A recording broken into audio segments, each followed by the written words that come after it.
Hey there, this is Wake Angel 2001. We're doing the Sonic Boom Vlogs. This one was called Strike. So from that title, I figured it had to either be about workers refusing to work or bowling. And when the episode started, I wasn't quite sure where it was gonna go because we had like these big grenades that were being launched by a tank onto the ground, and Amy was hitting them with her Pico Pico hammer. And they kept on hitting Tails' plane. Now, why the heck was Tails even flying the plane? Because he was utterly useless in this fight. It was all Amy and Sonic.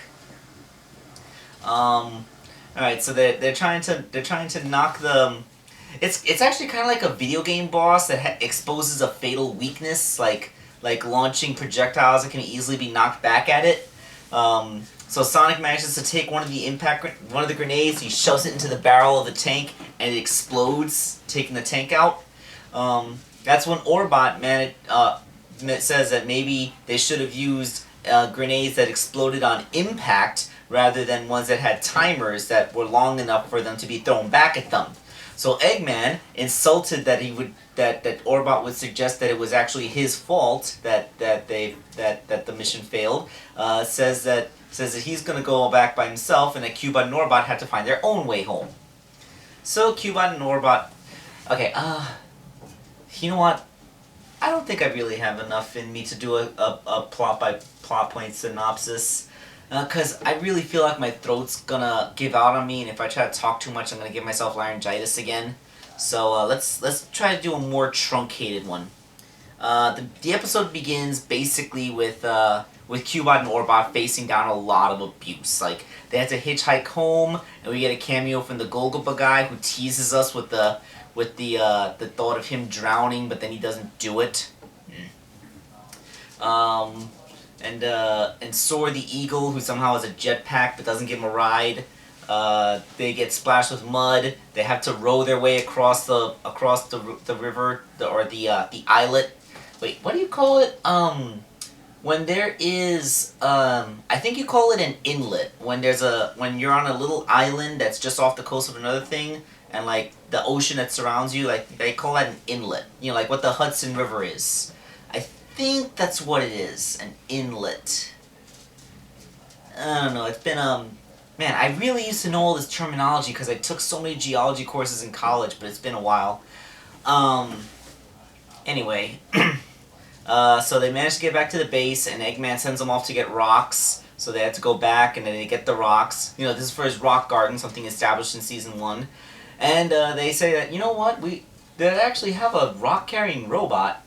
So when they go to they go back, and Eggman says that he doesn't need the rocks anymore. He tells them to take them back, and like, okay, that's it, we're going on strike. Because Amy said that Eggman had been abusing them, and they need to go on strike to get better treatment. And and you know, Amy was just trying to galvanize them into, you know, wanting to be treated better. And they were, you know, they're programmed to be sycophantic and not fight, so they don't really think to do it. But finally, Eggman pushed them far enough that they considered what Amy said, and they went on strike. So they're doing a picket line. They're doing a picket outside with signs. When Eggman says that he doesn't need them, and he gets a different robot. He gets Burnbot to try and clean up a coffee cup that he dropped. But Burnbot, with his giant claws meant for fighting, can't do it. So Eggman berates him, and then he joins the picket line. And I can see that my battery is about to die, so I'm going to have to plug the camera in. Alright, so because of the length of the cord, I actually had to set it up on a different part of my room and then shoot this way, so, you know, enjoy my Transformers shelf behind me now. Alright, so, where did I leave off? Oh yeah, Burnbot joins the picket line. So we actually go through a sequence where Eggman is constantly trying to get other robots to clean up a mess, but his verbal abuse keeps on driving more and more of his robots to go out onto the picket line until we pretty much see all the recurring characters. We got Firebot, Destructobot, and even little minion-sized badniks like the Motobugs. And like I find it kind of funny that he had I would have liked to see the Motobugs and Buzz Bombers trying to clean up a mess, despite the fact that they completely lack anything resembling hands. Maybe a Crabbot might have been able to do it, but I don't know. Maybe the claws would have still been too clumsy, and Eggman would still would have driven him out there. All right, so with no robots in his base, Eggman decides to go hire some scabs. So he actually goes and recruits some villagers from the little village, and at first nobody wants to buy into his whole "be my evil minion" thing until he offers them large salaries. Which yeah, I mean, I guess it's always kind of been established that Eggman sort of has to be rich for all the crap that he does. He has to have money, right?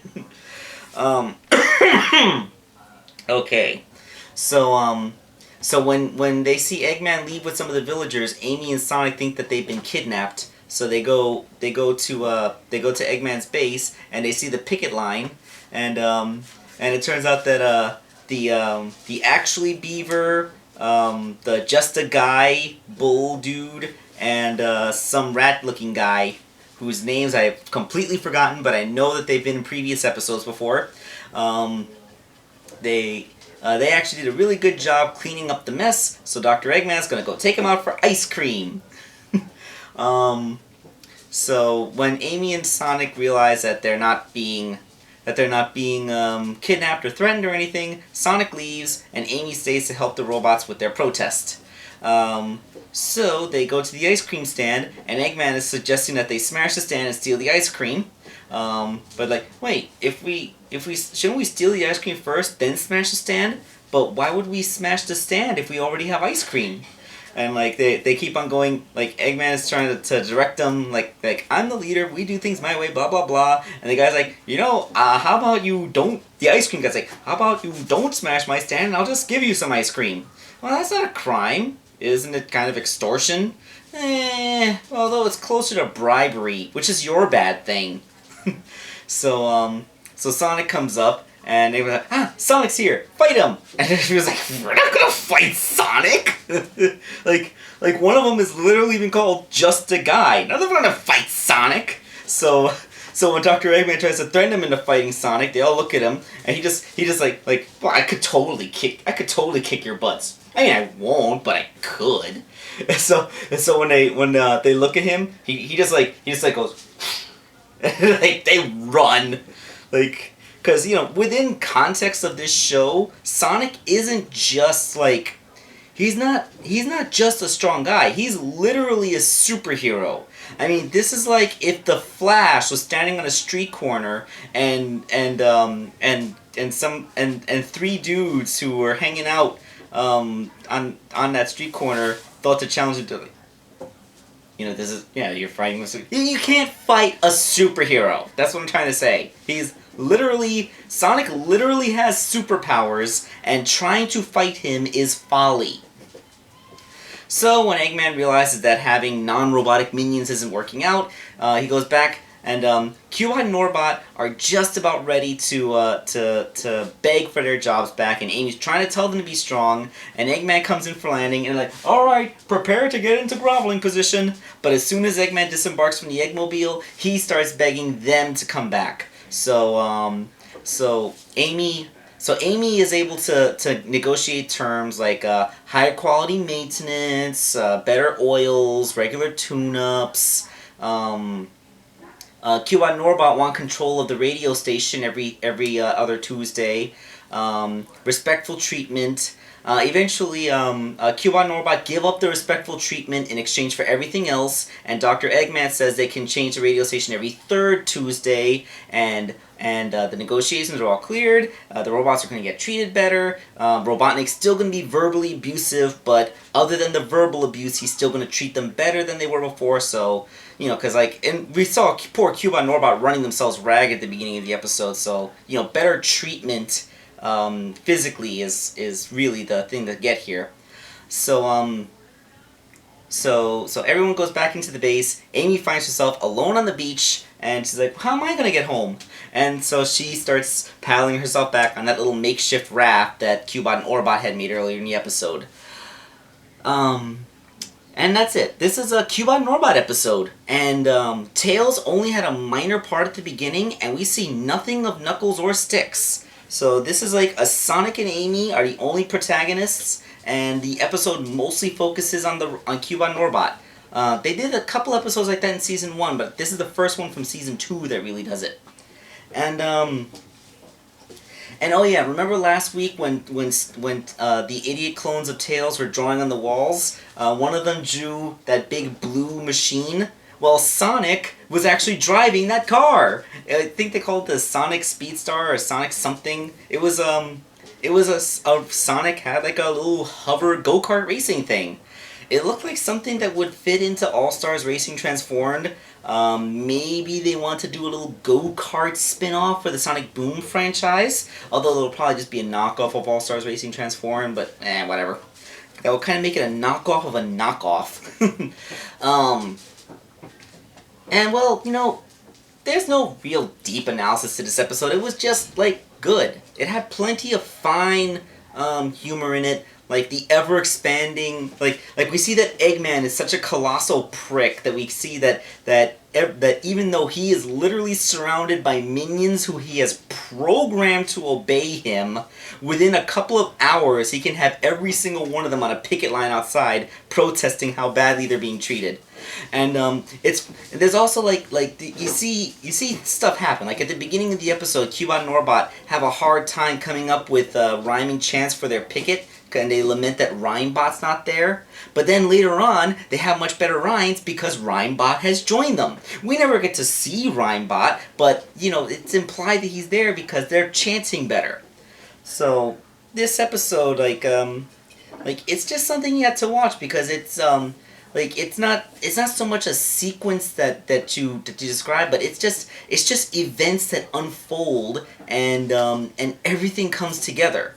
Plus, the status quo is changed a little bit at the end. They actually go quite a way to actually change the status quo in a meaningful way, in that we know the robots are getting treated better, but but without affecting the visual aesthetic of the show. Like Eggman is still going to be an abusive asshole to them, but he's so like in future episodes, Eggman's still going to be acting the same way. I mean, I find it a lot better than a lot of other status quo resets, which completely undo all development that the episode had done. So yeah, that's good. That's another thing that this show can manage to do uniquely. All right. I don't know. My head's kind of fuzzy, so this probably wasn't one of my better vlogs. And next week I have a closing shift at work, which means I'm going to be at work when the new episode airs. So I'm probably going to have to try and catch it on demand. I don't know how long it's going to take for it to actually show up on TV, so it's going to be might be a delay in next week's episode. Not much I can do about it. Alright, so this has been Wake Angel 2001, and this has been another Sonic Boom vlog. Have a good week, everyone.